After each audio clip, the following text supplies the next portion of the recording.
ኤርሚያስ ኑሃሚ በሌለችበት አቶ ተሰማን ሆስፒታል ወስዶ ነገር ግን ሆስፒታል የወሰደበት ምክንያት ወይም ደግሞ አቶ ተሰማን ሆስፒታል የወሰደው እውነትም እንድታከምለት ብቻ አይመስለኝም።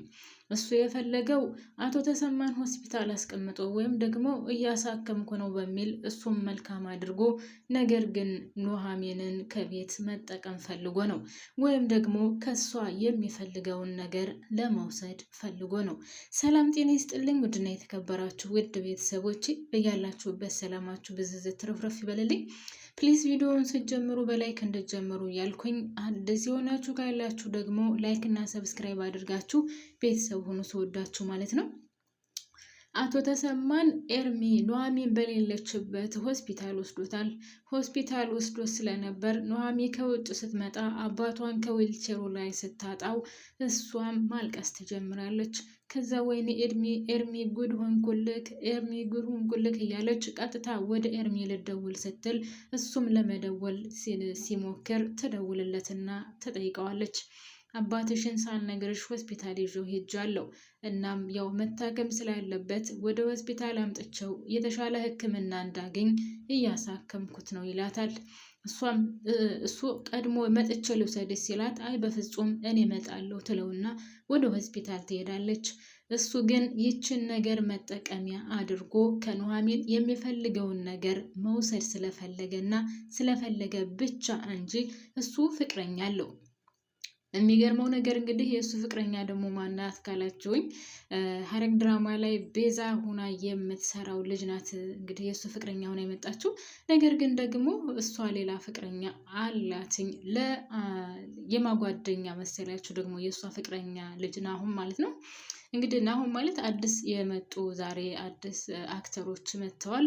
ለይኩን የአቶ ተሰማ የልጅነት ጓደኛው ነው። የአቶ ተሰማ ጓደኛ ለይኩን የሚባለው ሰውዬ ሆስፒታል የሆነ ዘመዱ እንዲጠይቅ መጥቶ በስህተት አቶ ተሰማ ከተኛበት ክላስ ይገባል። ከዛ ይቅርታ ተሳስቼ ነው ብሎ ከወጣ በኋላ ወደ ኋላ መለስ ብሎ ሲያስታውስ ማን ነው እያለ ከዛ ተመልሶ ገብቶ እንግዲህ በድጋሚ ሲያየው የድሮ የልጅነት ጓደኛው አቶ ተሰማ ነው። አቶ ተሰማም ቆይ አይኔ ነው ወይስ ለይኩን ነው እያለ ነበር። እናም እንግዲህ ለይኩን የድሮ የአቶ ተሰማ ጓደኛው ስለነበር ተቃቅፈው ሰላም ከተባባሉ በኋላ ያው ስለደረሰበት ነገርና ስለ ሁሉም ነገር ያጫውተዋል። አቶ ተሰማም በቃ ችግር የለውም ያለፈው አልፏል፣ ግን ምን ሆነህ ነው? ለምን እንደዚህ ሆንክ? ልጆችህና ቤተሰቦችህ እንዴት ናቸው? ባለቤትህ ደህና ናት ወይ ብሎ ሲጠይቀው ያው እንግዲህ የተፈጠረውን ነገር አቶ ተሰማ ለጓደኛው ለይኩን ያካፍለዋል ማለት ነው። ጓደኛው ለይኩን ደግሞ በፍጹም ችግር የለውም የሆስፒታሉንም ወጪ እኔ እችልልሃለሁ ምናምን ይለዋል። እንግዲህ ስለ ኤደን እና ስለ ወይዘሮ ገነትም ጠይቆት ነበር። ነገር ግን ከነሱ ጋር እንደተለያየና ወይም ደግሞ ወይዘሮ ገነትን እንደፈታት ጥፋቱም የሱ እንደሆነ ሁሉንም ነገር ያጫውተዋል። ከዛ ሌላ ልጅ እንዳለችው ከሌላ ሴት የወለዳት ብታይ ከምንም በላይ የምታስንቅ ልጅ እንዳለች ምናምን እያለ ያጫውተው ነበር። እንግዲህ ኑሃሚንም ያያታል ማለት ነው። ኑሃሚን ካያት በኋላ እንግዲህ የአቶ ተሰማ ጓደኛ ለይኩን በጣም የሚገርም ውበት ያላትና የምትደንቅ ልጅ ናት። እንዴት ነው ይችን ልጅ ግን የወለድካት? አቦታ አድልሃል። እኔስ በሴት ልጅ በፍጹም አልታደልኩም፣ በአጠቃላይ በልጆች አልታደልኩም፣ እንደው የኔ ቀጋ ነገር ናቸው አይረቡም እያለ ለአቶ ተሰማ ያጫውተው ነበር። ነገር ግን በኑሃሚን በጣም ከሚገባው በላይ ተገርሞባት ነበር። እናም ለልጁ ለናሆም የፈለጋት ይመስላል። ነገር ግን ናሆም ደግሞ በጣም በሚገርም ሁኔታ በጣም ሰካራም ነው፣ ይጠጣል፣ ያጨሳል። እንግዲህ ኤርሚያስ የኔ ፍቅር እያለ ከሚያዋራት ሴት ጋር ነው እንግዲህ አብሮ የሚጠጣው የሚያጨሳው፣ ብቻ የፈለገውን ነገር የሚያደርገው። እንደውም ከክላሱ ድረስ ይዟት መጥቶ አባትየው ለይኩን ጧት ተነስቶ በሩን ሲያንኳኳ ሲደርስባቸው በጣም ነበር የደነገጠው። የት መደበቅ እንዳለበትና እሷን የት ደብቆ ለአባቱ በር እንዴት መክፈት እንዳለበት እየተጨናነቀ ነበርና አባትየው ደግሞ በር በኃይለኛው እያንኳኳ ይጮህበታል። እሱም በጣም ከሚገባው በላይ ግራ ተጋብቶ እንግዲህ አባቱ ምን ማድረግ እንዳለበትና ለአባቱ ምን አይነት መልስ መመለስ እንዳለበት ተጨንቆ ስለነበር እንግዲህ ይችን ልጅ ከመጋረጃ ጀርባ ይደብቃትና ለአባቱ በር ይከፍትለታል። ከዛም አባትየው በጣም ይሸት ስለነበረ ክላሱም ያው መጠጡ አለ፣ ሲጋራው አለ፣ ብቻ ምን ብዬ ልንገራችሁ፣ በስመ አብ በጣም ነው የሚደብረው። በነገራችን ላይ አንዳንድ ጊዜ ድሃ መሆን መልካም ነው። ምክንያቱም ድሃ ስትሆኑ እውነት ነው የምላችሁ፣ ድሃ ስትሆኑ በልክ ትኖራላችሁ። ነገር ግን ከልክ በላይ ገንዘብ ሲኖር ደግሞ ከልክ ያለፈ የሚያስጠላ ነገር፣ የሚደብር ብዙ ብቻ ገንዘብ ሲኖር ብዙ ነገር ታደርጋላችሁ። እና ለማንኛውም አሁን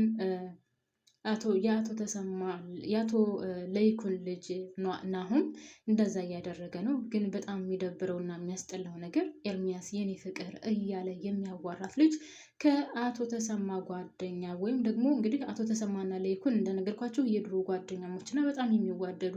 አቶ ተሰማ ማለት በድሮ ጊዜ እንግዲህ ያው ለጓደኞቹ በጣም ምርጥና መልካም፣ ቅን፣ የዋህ ወይም ደግሞ ያለውን ለሁሉም የሚያካፍል ነበር ማለት ነው። ግን በጣም በሚያሳዝን ሁኔታ የራሱ ጓደኞች እየከዱታል። እንግዲህ ከነሱ ጓደኞቹ ደግሞ አንዱ አሁን የመጣው ለይኩን ይሆናል ማለት ነው። የለይኩን ልጅ ደግሞ ናሆም ይባላል። ናሆም ማለት ደግሞ እንግዲህ ኤርሚያስ የኔ ፍቅር እያለ የሚያዋራትን ልጅ ነው። አፈቅርሻለሁ፣ ወድሻለሁ እያለ አብረው የሚያጨሱት፣ የሚጠጡት፣ የሚቀሙትና ግራ የሆነ የተወሳሰበ ነገር ነው። በነገራችን ላይ ግራ የሚያጋባ እንግዲህ የሚያሳዝነው ነገር ደግሞ ምንድን ነው ካላችሁኝ፣ ኤርሚያስ የአቶ ተሰማን ልጅ ይዟታል ወይም አፍቅሯታል። በቃ ምን ብዬ ልንገራችሁ፣ ሲጀመር ዋናውን ነገር ወስዷል። በቃ የዛ ጊዜ ዋናውን ነገር ከኑሐሚን የሚፈልገውን ነገር ወስዷል ማለት ነው። እንደሚያፈቅራት እንደሚወዳት አድርጎ። ነገር ግን አስቀድሞ በነገራችን ላይ ቤተሰብ እዚህ ላይ አንድ ነገር ማለት ይፈልጋል። ወንድ ልጅ የእውነት ከልቡ ሲያፈቅርና ከልቡ ሲወድ ወደ ሌላ ነገር ቶሎ አይሮጥም። ምክንያቱም የራሴ ነው የኔ ነው ብሎ ስለሚያምን፣ ይችን ልጅ የራሴ አድርጋታለሁ ብሎ ካመነ ወንድ ልጅ ሴክስ አይጠይቅም። ትክክለኛ አፍቃሪና ይችን ልጅ አገባታለሁ ብሎ የሚያስብ ወንድ ልጅ ከሆነ ቶሎ ብሎ ሴክስ አይጠይቅም። ኤርሚያስ ግን ናሆሚን አይወዳትም፣ አያፈቅራትም። ምክንያቱም ሌላ ፍቅረኛ አለችው። ነገር ግን እንዳታመልጠው ምን አደረገ? አንደኛ ልጁን ታሳድግለታለች። ሁለተኛ ደግሞ የእሷን ማለት ያው ልጃገረድ ስለሆነች እሷን መጀመሪያ ይፈልጋታል። ስለዚህ አሁን የሚፈልገውን ነገር ወስዷል ማለት ነው።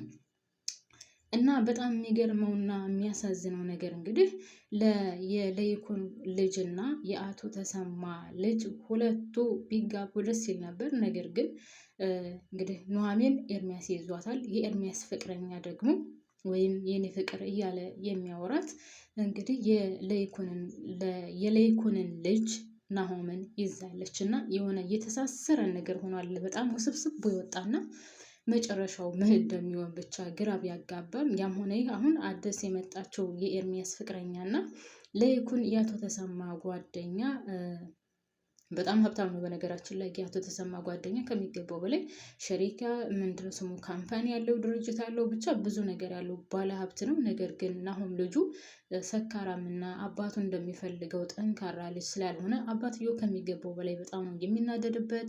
እኔ እኮ አንተ ነህ ያለኸኝ ወንድ ልጅ፣ ያለኝን ንብረት ለአንተ አወርሳለሁ ብዬ ነበር፣ ነገር ግን አንተ የምትረባ አይደለህም፣ እባክህን ሰው ሁን እያለ በልጁ በጣም ነው የሚናደድበት። ከዛም ባለፈ እንግዲህ ያው በጣም ብዙ ገንዘብ ስላላቸው እንደፈለጉ እንግዲህ የእሱ ባለቤት የልጇን ልደት ለማክበር ዱባይ ድረስ የምትሄድ ናት። አንዳንድ ጊዜ ገንዘብ ሲኖረን ምን ማድረግ እንዳለብን አናቅበትም፣ ወይም ደግሞ የት ቦታ እንደምናውለው አናቅምና በጣም ነው የሚያሳዝነው ማለት ነው። ውድና የተከበራችሁ ቤተሰቦቼ እና እላችኋለሁ እንግዲህ ናሆሚ በኤርሚ ፍቅር ብላ ወድቃለታለች ማለት ነው። እሱም በጣም መልካም፣ ቅን፣ የዋህ፣ ሰው አክባሪ፣ እሷን የሚያፈቅራት የሚወዳት የማይጎዳት ሆኖ ነው የቀረበው። ነገር ግን ኤርሚያስ ናሆሚን አይወዳትም፣ አያፈቅራትም። አንደኛ ሊያገባት የፈለገው ልጁን እንድታሳድግለት ነው። ሁለተኛ ደግሞ ያው የሚፈልገውን ከሷ ለመውሰድ ነበር። በቃ አስቀድማ ሰጠችው። አለቀላት፣ ተዋረደች ማለት ነው። ካሁን በኋላ አልፈልግሽም ውጭልኝ ለማለትም ይችላል። ያም ሆነ የውድና የተከበራችሁ ቤተሰቦች እንግዲህ ወይዘሮ ገነትም ወደ ኑሐሚን ቤት መጥታለች። ያው ተንኮሏን እያሴረችና እየጠመጠመች ነው። ከዛ በኋላ ምን እንደምታደርጋት እንግዲህ ወደፊት የምናየው ይሆናል ማለት ነው። ለማንኛውም ሁሎች ላይክ ማድረጋችሁን እንዳትረሱ። አመሰግናለሁ እስካሁን አብራችሁን ስለቆያችሁ። በያላችሁበት ሰላማችሁ ይብዛልኝ ቤተሰቦች ማለት ነው። ባባይ